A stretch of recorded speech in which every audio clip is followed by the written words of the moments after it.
शरद पवार आणि अजित पवार आज एकत्र येणार आहेत। वसंत शुगर इन्स्टिट्यूटच्या नियामक मंडळाची आज बैठक आहे आणि या बैठकीनिमित्तानं दोनही पवार एकत्र दिसतील। दिशा सालियन मृत्यू प्रकरणी खासदार नारायण राणे यांची आज पत्रकार परिषद आहे। या पत्रकार परिषदेत राणे आणखीन काय खुलासा करणार याकडे नजर आहे। मुख्यमंत्री देवेंद्र फडणवीसांचा आज नागपूर दौरा आहे।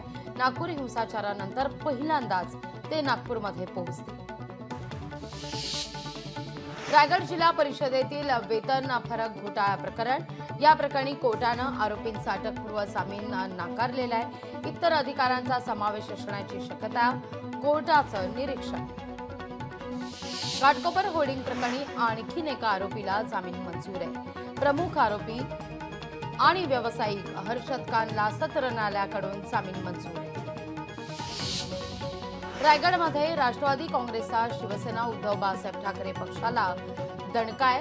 महाडच्या स्नेहल जगताप राष्ट्रवादीच्या वाटेवर आहेत। राष्ट्रवादी प्रवेशाची प्राथमिक चर्चा। ग्रामविकास मंत्री जयकुमार गोरेंच्या खंडणी प्रकरणात आणखीन एकाला अटक करण्यात आली आहे।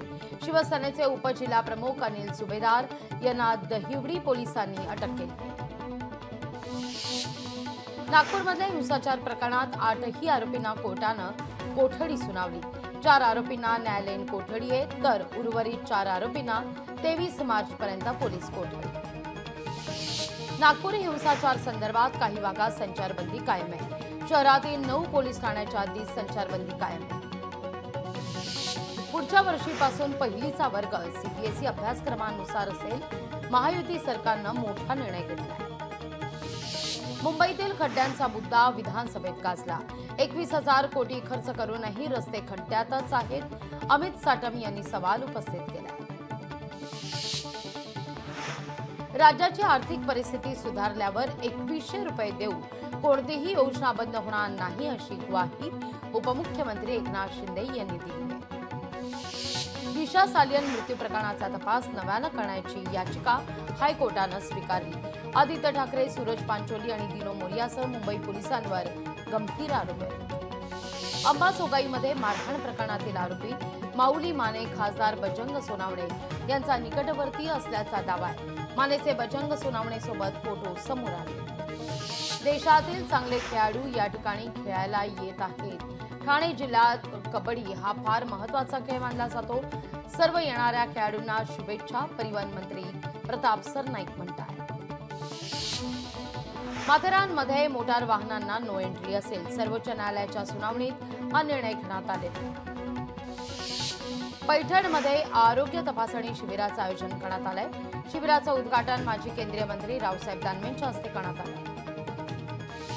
अमरावती महानगरपालिकेचे 887.67 कोटी रुपयांचा अर्थसंकल्प सादर झाला। महापालिका आयुक्त आणि प्रशासक सचिन कलंत्रे यांच्याकडून अर्थसंकल्प सादर झाला आहे। नंदुरबारमध्ये औद्योगिक विकासाच्या नावाखाली आदिवासींच्या जमिनी लाटण्याचा प्रकार समोर येतोय। सत्यशोधक ग्रामीण कष्टकरी सभेचा कामाला विरोध आहे। ठाणे शहराला अतिरिक्त 50 दशलक्ष लिटर पाण्याची गरज आहे। पाणी पुरवठा वाढवण्याचा सरकारकडून प्रयत्न आहे। मुंबई शहर आणि उपनगरामध्ये आज ढगाळ वातावरण आहे। विदर्भातील काही जिल्ह्यात विजांच्या कडकडाटासह गारपिटीची शक्यता आहे। नागपूर ते मुंबई समृद्धी महामार्गावरून फेब्रुवारीत 10 लाख वाहनांचा प्रवास पाहायला मिळतोय। कुंभमेळ्याकरता भाविकांचा मोठ्या संख्येनं प्रवास आहे। आजपासून आयपीएलचा थरार रंगणार आहे। कोलकाताच्या ईडन गार्डन मैदानात कोलकाता नाईट रायडर्स आणि रॉयल चॅलेंजर बंगळुरू आमने-सामने येतील। रेल्वेच्या 3ही मार्गांवर उद्या मेगा ब्लॉक असेल। देखभाल, दुरुस्ती आणि अभियांत्रिकीच्या कामासाठी उद्या मेगा ब्लॉक असेल। खेडच्या लोटे इथं गोसेवक कोकरे महाराज यांचं आमरण उपोषण सुरू आहे। 4 आणि इतर मागण्यांसाठी गेल्या 4 दिवसांपासून या ठिकाणी उपोषण सुरू आहे। नाथषष्ठी यात्रेत व्यावसायिकांना अच्छे दिन पाहायला मिळत आहेत। नाथषष्ठी यात्रेत 5 कोटींची उलाढाल होणार असल्याचा अंदाज मराठवाडा चेंबर संचालक पवन लोहिया यांनी सांगितला। नवी दिल्लीत सुरू असलेल्या खेलो इंडिया स्पर्धेत महाराष्ट्राला 3 सुवर्ण पदक मिळतात। रिक्षा ड्रायव्हरच्या मुलाची सुवर्ण कामगिरी. कल्याण डोंबिवली हद्दीतील अनधिकृत शाळांची यादी जाहीर आहे. अनधिकृत शाळांमध्ये प्रवेश न घेण्याकरता पालिका आयुक्तांचं पालकांना आवाहन आहे. भिवंडी तालुक्यातील वाघिवली या गावात पहिले नंदघर सुरू आहे. हा उपक्रम अनिल अग्रवाल फाउंडेशनच्या सहकार्यानं राबवला जातो. आग्र्याच्या धर्तीवर छत्रपती शिवाजी महाराजांचं स्मारक हे उभं राहील. उत्तर प्रदेश इथं राज्य सरकारची घोषणा आहे. राज्य सरकारची ही घोषणा मराठा नेत्यांनी आणि समाजानं या घोषणेचं स्वागत केलं. चिपळूण बस स्थानकाच्या बांधकामासाठी निधी मंजूर आहे. बांधकामाकरता तब्बल 2,85,00,000 रुपयांचा निधी मंजूर करण्यात आला. भारुडाच्या माध्यमातून माऊलीच्या फळावर समाज प्रबोधन झालेलं आहे. नाथषष्ठी निमित्तानं या कार्यक्रमाचं आयोजन करण्यात आलं होतं. हिंगोलीमध्ये शिक्षकांचा सामूहिक आत्मदहनाचा इशारा आहे. टप्पावाढ अनुदानाच्या मागणीकरता आत्मदहन आंदोलनाचा इशारा आहे. राष्ट्रीय समाज पक्षाचे जिल्हाधिकारी कार्यालयासमोर धरणं आंदोलन आहे. शासनाच्या नवीन कायद्यान्वये लोकांची होणारी लूट ही थांबवण्याकरता आंदोलन आहे. हिंगोलीमध्ये विहिरीत मोटार दुरुस्तीचं काम करताना शेतकऱ्याचा दुर्दैवी अंत झालेला आहे. दोरी तुटल्यानं ही घटना घडली असल्याचं कळतंय. नागपूरमध्ये हिंसाचाराप्रकरणी 13 जणांविरोधात गुन्हे दाखल आहेत. 105 जण पोलिसांच्या ताब्यात आहेत. यवतमाळमधील राळेगाव इथं रात्री 4 दुकानांना भीषण आग लागली. आगीत लाखो रुपयांचं नुकसान आहे. नवी मुंबई इथल्या शिरवणे MIDCतील आग नियंत्रणात आहे. सुबोधा कंपनीत आग लागली होती. हडपसरमध्ये थांबलेल्या बसमधून 34 लाखांचे सोन्याचे दागिने चोरीला गेले आहेत. डोंबिवलीतून कर्नाटकमधल्या विजापूर इथं विक्रीकरता दागिने घेऊन जात असलेल्या व्यापाऱ्याचे दागिने मध्यरात्री चोरीला गेले. पुणे इंदोर महामार्गावर अपघाताची मालिका सुरू आहे. येवल्याजवळ ट्रकनं दुचाकीला धडक दिली. नाशिकच्या सिन्नरमध्ये चक्क पतीनंच पत्नीचं अपहरण केलंय. प्रेमविवाहानंतर माहेरी गेलेली होती पत्नी, जी परत येत नव्हती आणि त्यामुळे हे पाऊल उचलण्यात आले. वाशिममध्ये मित्रांनीच मित्राची हत्या केली आहे. 60 लाखांसाठी स्वतःच्या मित्राचं अपहरण करून हत्या करण्यात आली. शुक्रवार पेठ पोलीस चौकीसमोर एका मालाचा साठा असणाऱ्या गोदामातून आग लागलेली होती. आगीत कोणीही जखमी नाही.